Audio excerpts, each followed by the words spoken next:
last 5 minutes of The Mandalorian created more goodwill towards the Star Wars brand than anything in the 5 years that Disney has released.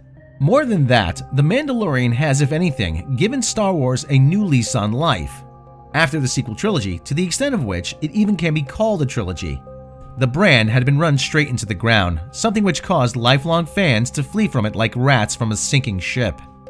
The captain that rammed that ship headfirst into the biggest iceberg she could possibly find was, of course, Kathleen Kennedy. Her failed leadership is directly responsible for the downfall of what was once the greatest entertainment brand on the planet. Jon Favreau, Dave Filoni, and George Lucas himself have done a great job picking up the pieces and giving Star Wars a new lease on life with The Mandalorian. But for some weird reason, there are some people out there that want to attribute The Mandalorian's success to Kathleen Kennedy, which is patently ridiculous.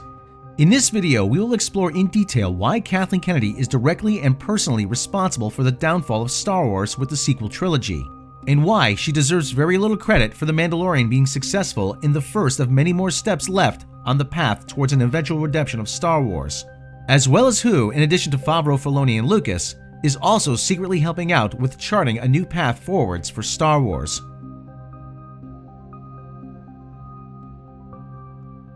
Contrary to popular belief, Kathleen Kennedy was not in fact hired by Disney but by George Lucas himself, who installed her as the head of Lucasfilm prior to the Disney acquisition going through. That way, she would come along with the overall Lucasfilm package.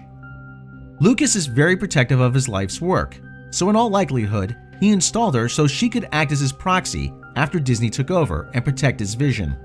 As it turned out, she did nothing of the sort, so hiring her for that role may have been the biggest mistake Lucas ever made, even more so than selling to Disney in the first place. Lucas wrote treatments for the whole sequel trilogy, and he no doubt thought that Kathleen Kennedy would fight for them. But she didn't. On the contrary, when her new boss Bob Iger decided to take things in a safer direction by retreading Episode 4, she fully supported him. From what we on the outside can tell, her biggest contribution on that movie, outside of supporting everything Iger wanted, was to make Rey the bestest ever at everything, and mandate that the OG cast would never all be reunited, so as not to upstage the new cast.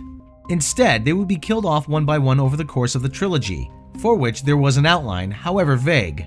Even so, public demand for more Star Wars was such that The Force Awakens became one of the biggest hits of all time. It was so successful that Bob Iger decided that yeah, Kathleen Kennedy's got this, so for the next movie, he left everything in her hands, which might have been the biggest mistake he ever made. You see, Kathleen Kennedy was never a Star Wars fan. She never understood what made it popular, nor she had, for that matter, ever produced a good movie, unless it was directed or co-produced by Steven Spielberg, that is.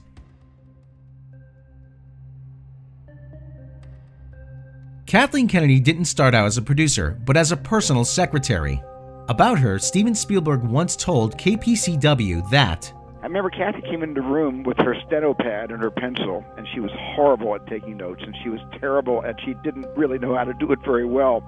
But what she did know how to do was interrupt somebody in mid-sentence.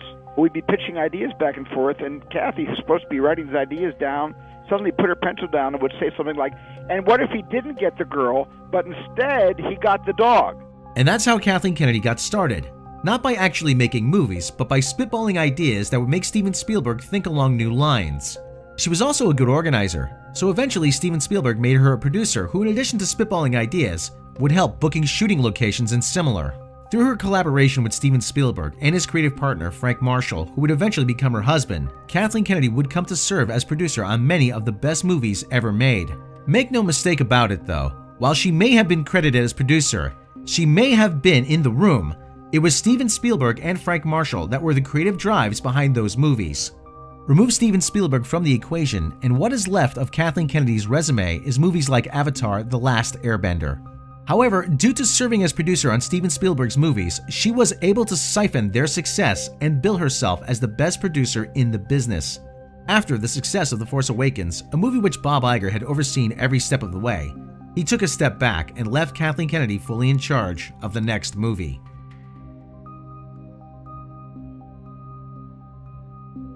Rian Johnson is an ideologue. The first time he was in a Lucasfilm meeting room and told them that his idea for Luke Skywalker, the hero everyone wanted to see, was to make him the most pathetic loser ever caught on tape.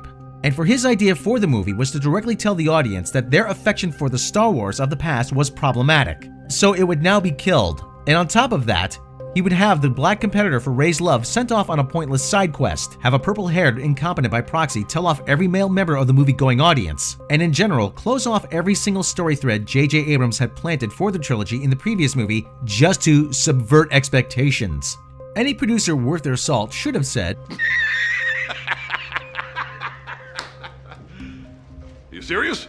and upon learning that yes, Ryan was really serious, followed up with, What you just said is one of the most insanely idiotic things I have ever heard. But Kathleen Kennedy didn't do that. Herself an ideologue, she loved Rian Johnson's subversion of Star Wars and fully supported it, even if this meant throwing out the outline they had for the new trilogy as a whole.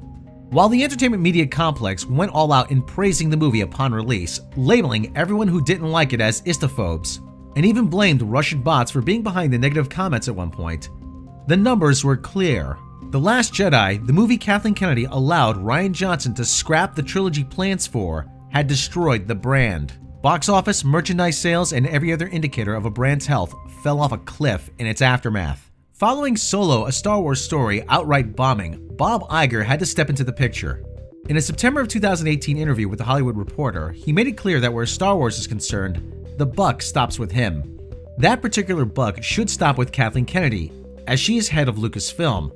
So that the CEO of Disney takes on that responsibility himself in such a public manner is a pretty astounding tacit admission of how badly the executive who should be running this had botched it.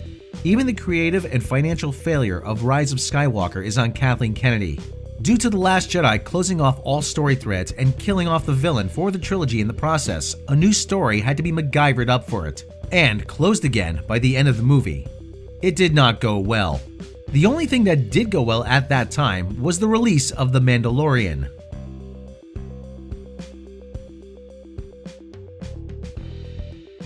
Not a lot is known publicly about the detailed development history of The Mandalorian, outside of what the involved parties have let on in public. It is primarily the brainchild of Jon Favreau, who told The Hollywood Reporter that he had been developing the basic idea for it since 2012, when Disney first acquired Lucasfilm. He also said he pitched The Mandalorian to Kathleen Kennedy in the summer of 2017, and that she was the one who suggested he talk with Dave Filoni. The two of them would then proceed to work their magic, with the help of none other than George Lucas himself, while Kennedy worked her different brand of magic, let's say, with The Last Jedi and Solo, a Star Wars story on the big screen, neither of which worked out too well.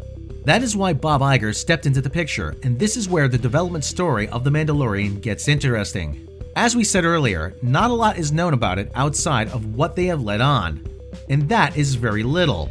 However, there are rumors, so do take this with a grain of salt. But the rumors suggest that at some point in the aftermath of The Last Jedi, The Mandalorian, a project which was never all that important to Kathleen Kennedy, became very important to Disney. That is to say, it became very important to Disney Plus and therefore to Bob Iger. This may have been around the time when Iger said the Star Wars buck stops with him. It may have been in the aftermath of the disastrous release of The Rise of Skywalker, which underperformed relative to both creative and financial expectations. But whenever it was, Kathleen Kennedy was apparently sidelined. She could still review, give notes, and come in with suggestions, but she didn't have the power that would usually come with her position, and she certainly had no creative oversight. The one in charge of all things Mandalorian is Jon Favreau. Let's talk about George and all of, because I don't think people understand. Let's just rattle off all the breakthroughs that he had. Well, I'll start by saying we'll go around. This is like a party game. We'll go around. Everybody say one. When I came into the company, I was astounded to find out that there were over 126 patents. Literally new technology that he had created. That's like pretty Edison's astounding. Lab. So let's start here. I'll do one. First CG character. Like Steven Spielberg said, Kennedy excels at interrupting others mid-sentence, this time in a failed attempt at asserting herself and hijacking the conversation. But Favreau sits firmly at the head of the table and controls the situation, steering the conversation back on course. An almost perfect visual analogy for the entire Star Wars ship right now. Favreau is aided by Dave Filoni and George Lucas, who was reportedly firmly back in the fold. Rumors that have reached us claim that Lucas may be even writing a future Star Wars project, possibly the Rogue Squadron movie, which is set to be directed by Patty Jenkins. But we'll get back to that in due course. On The Mandalorian, Favreau is also aided by his fellow director friends from Marvel Studios. Speaking of Marvel, there is apparently one more creative contributor from Marvel Studios who has secretly helped out behind the scenes.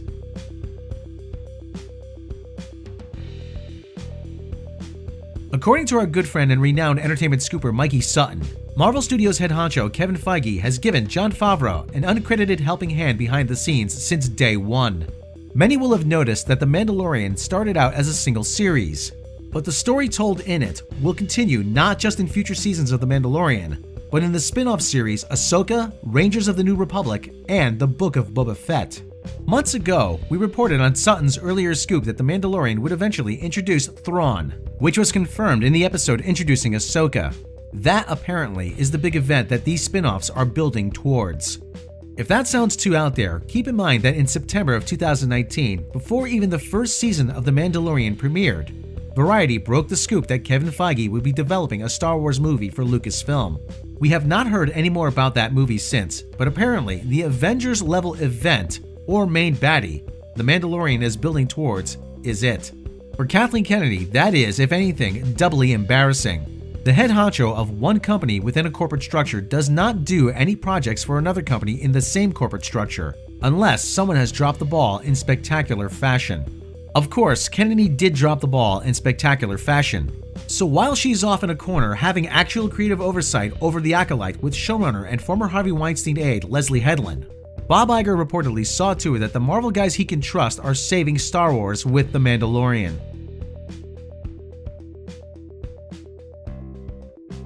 Granted, Kathleen Kennedy is listed as an executive producer on The Mandalorian, but this is a marquee credit only. She gets it courtesy of being the head honcho of Lucasfilm, not for having made any kind of worthwhile creative contributions to the series. Keep in mind, The Mandalorian undermines the messaging of the sequel trilogy at every turn. To quote known Disney insider WDW Pro from piratesandprincesses.net, here is where Disney is going with all of this. They need Luke Skywalker to be back, redeemed, and the Jedi Master's fans want him to be. Toy manufacturers need Luke Skywalker back. Marketing needs Luke Skywalker back. Game developers need Luke Skywalker back. The only people who don't need Luke back are the ideologically driven nutjobs who tried to fundamentally change Star Wars and the millennia-old concept of the hero's journey. The ideologically driven nutjobs referred to here would be Kathleen Kennedy and every single hire she brought to Lucasfilm. They destroyed Star Wars, and now someone else has to clean up their mess with The Mandalorian. So, does Kathleen Kennedy deserve any credit for The Mandalorian so far being successful in that? There are some who feel she should get credit simply because she is the head of Lucasfilm. However, this is the very mindset that allows someone to fail upwards, riding on the coattails of someone else, something Kathleen Kennedy appears to have made a career out of. Let us know your thoughts on all of this in the comments.